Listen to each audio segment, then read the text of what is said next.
Hello everybody.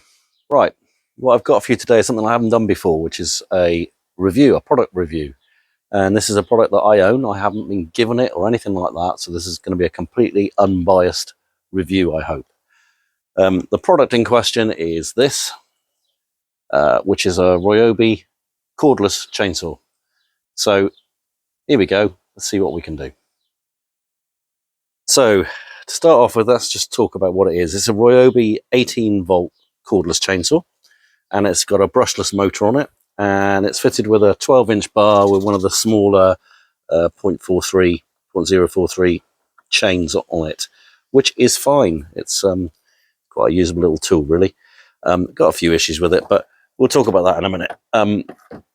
As you can see, it's got the lithium-ion battery there, which is quite good, and it clicks into place.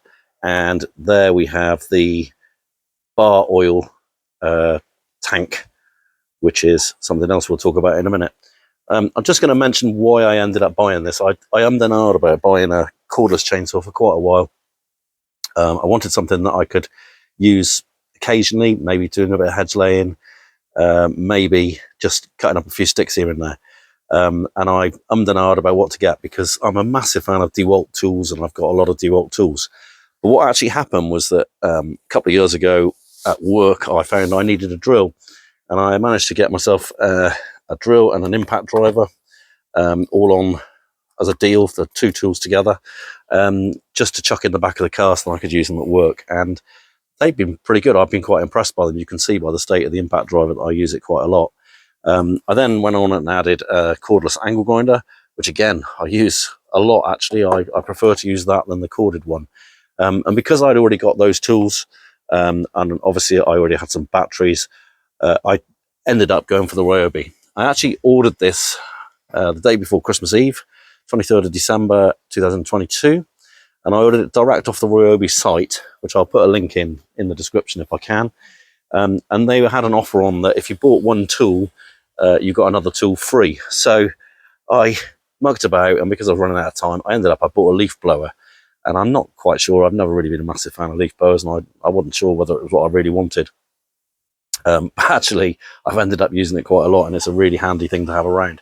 So that is my full collection of Ryobi tools at the moment. But anyway, we'll get onto the chainsaw and talk about that for a minute. So we've talked about what it is and why I ended up buying it. And I have to say, for the money, I think it was about £140, £150 maybe. For the money, it's pretty good. It performs in a different way to a petrol chainsaw. I've never used an electric cordless or electric chainsaw before, so it's a completely new experience for me. One of the things I will say is, if ever you're buying an electric or cordless chainsaw with a petrol saw, when you fill up your petrol tank, you usually fill up the chain oil tank at the same time, which is why you have those dual fuel cans with oil on one end and petrol on the other.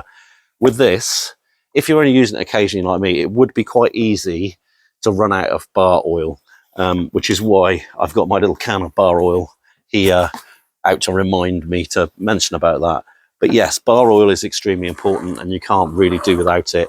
So it is something that I have to keep an eye on, because I'm not automatically refilling it. If you were using it continually, and you maybe would think, well, when the battery goes flat, I'll top up the oil. But I haven't actually used it continually like that very much. I did do some hedge laying with it, which was okay. And I quite enjoyed the fact that I charged the batteries off the solar system. And yeah, it was fine. For cutting stuff that's up to sort of 4 inches thick, it's absolutely fine. One of the things I don't like about it, and I don't know whether it's the same for all saws because it's the only one I've ever used, but and it's difficult because I'm comparing it with a petrol saw. But a petrol saw, when you hit that trigger, it fires up straight away. With this, there is a slight delay. There's a slight delay which you've got to get used to. But you can see that it's not too bad. It's not too noisy. It's not as noisy as a petrol saw. And actually, in terms of things like hedge laying, it's really nice that you can put it down and pick it up, and you haven't got to leave it running all the time. Battery life, I haven't had a problem with battery life. I think it says you can do 30 cuts on a full battery. But given the fact that as I say, with a petrol saw, you leaving it running all the time and picking it up and putting it down, I can kind of see that it's hard to gauge what 30 cuts might be. It cuts fine. Very happy with that. My only other niggle with this particular saw is that sometimes the battery seems to become unclicked. It's a little bit loose and sloppy in there, which I don't like. And you can be there hitting the trigger and thinking, why is it not working? And you have to just give it a little slap to make sure that battery's in. To be fair, with this saw, I haven't used it as much as my old man has, because when we were hedge laying, he had this as a ground saw and used it really well. He loves it, absolutely loves it. I've got to actually I have trouble prizing it out of his hands at times. So yeah, it's pretty good tool. Worth the money? Yeah, probably is worth the money.